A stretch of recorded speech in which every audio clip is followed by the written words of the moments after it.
I was raised in the woods, so to me, the most comfortable environment is being out in trees. It makes me feel like I'm home.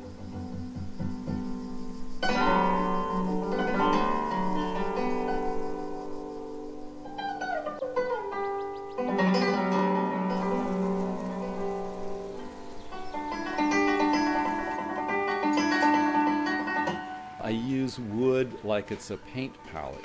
Rather than using a particular wood, I'll use all kinds of wood because I like the contrast, and I like to use the grain, and I like to use the knots and the individual things, so that when I build something, the structure is secondary. It's not as important. Certainly it needs to be functional, it needs to be strong, that's important, but I'm much more concerned with the aesthetic statement, the way it looks, the fact that it has personality, that it looks like a piece of artwork rather than just a piece of furniture. It has to have more.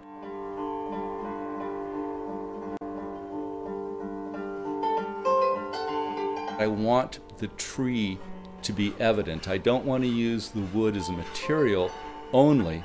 I want to use the wood as a material that has a representation of life in it. And I know this sounds silly, but the wood talks to me.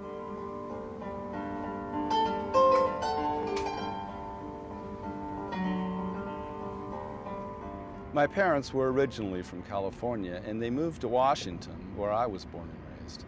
So they didn't know the flora and fauna. We went out and we went hiking and camping, and we always did it with books. We'd look up all the birds and the plants and the mushrooms, and we tried to figure out what everything was because we didn't know when we wanted to. My name is Michael Pallas, and I'm an artist that makes furniture.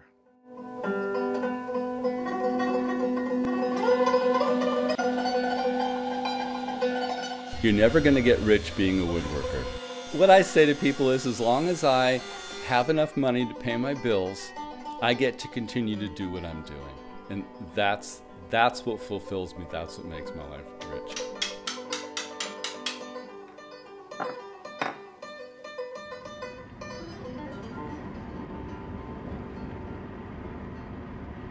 I think a lot of furniture is landfill furniture.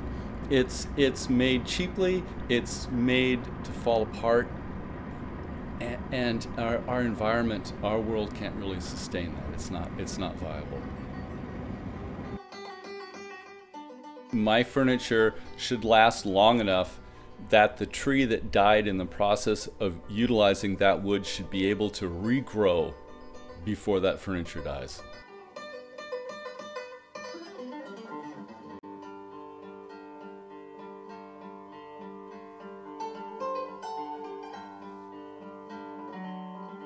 What always bothers me about wood chairs is that when you sit back, the wood hits your spine.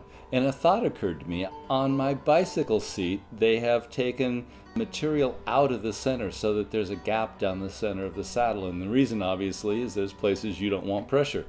I thought, why don't I do the same thing with the chair? So this chair obviously has no material down the center, and it actually reaches out like two hands and holds your back without any touching your spine. If I'm going to be here, and I'm going to take up space, and I'm going to eat and cause damage to the environment by my living, I want to put something back that's worthwhile. So my art is a way to justify my living.